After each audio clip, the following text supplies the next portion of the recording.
لاہور سے شعیب احمد صاحب پوچھتے ہیں کہ شب جمعہ میں سورہ کہف پڑھنے سے سنت ادا ہو جائے گی، نیز کیا شب جمعہ میں غسل کرنے سے مسنون غسل وہ جو جمعہ والا ہے وہ ادا ہو جائے گا یا نہیں؟ دیکھیں، شب جمعہ میں سورہ کہف پڑھنے سے فضیلت تو حاصل ہو جائے گی، اس لیے کہ اسلامی حساب سے جو دن کا آغاز ہوتا ہے وہ مغرب سے ہو جاتا ہے جی، تو اس لیے شب جمعہ یہ گویا کہ جمعے کے دن کا ایک جز ہے، ٹھیک ہے، تو اس لیے اس میں سورہ کہف پڑھنے سے فضیلت حاصل ہو جائے گی، لیکن احتیاط کا تقاضا یہ ہے کہ چونکہ اس حدیث میں یوم کا لفظ ہے صراحتاً، تو اس لیے دن کا آغاز ہونے کے بعد سورہ کہف پڑھی جائے۔ لیکن کسی کو اگر اندیشہ ہو کہ کل میری مشغولیت ایسی ہے میں نہیں پڑھ سکوں گا تو وہ اگر رات ہی کو پڑھ لے تو کوئی حرج نہیں ہے، پڑھ سکتا ہے۔ غسل جمعہ کے بارے میں 3 قول ہیں۔ ایک قول تو یہ ہے کہ یہ دن کی سنت ہے، لہٰذا دن شروع ہونے کے بعد غسل کیا جا سکتا ہے، یعنی صبح صادق طلوع ہونے کے بعد، فجر کے بعد، کسی وقت بھی، اور پھر جمعے کے لیے وضو کی ضرورت پیش آئے تو وضو کر کے آپ جمعہ پڑھیں تو آپ کو غسل جمعہ کا ثواب ملے گا، سنت ادا ہو جائے گی۔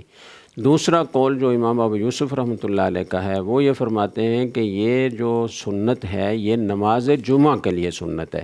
لہٰذا آپ ایسے وقت میں غسل کریں کہ اسی غسل سے آپ جمعہ پڑھیں، درمیان میں پھر آپ کو وضو کرنے کی ضرورت پیش نہ آئے۔ اور تیسرا قول جو بعض فقہا نے ایک گنجائش نکالی ہے اور وہ بھی ایک بڑی معقول وجہ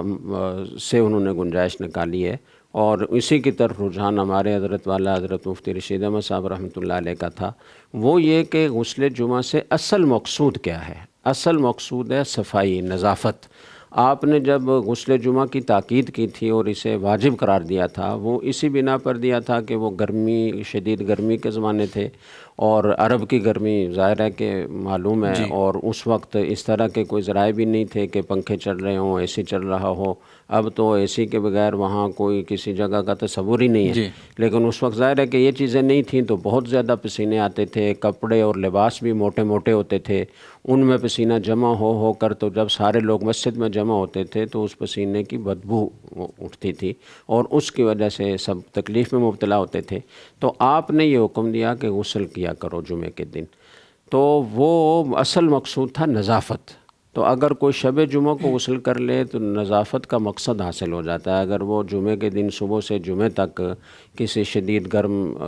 جگہ میں نہیں رہا، کسی کام کاج میں مشغول نہیں رہا کہ پھر پسینے بہہ کر تو وہ نظافت کا دوبارہ محتاج بن گیا ہو، تو اگر وہ شب جمعہ کو غسل کر لے تو بھی غسل جمعہ سے جو مقصود ہے وہ حاصل ہو جاتا ہے، تو اس کی گنجائش ہے، لیکن کوشش یہ کرنی چاہیے کہ دن کو کیا جائے۔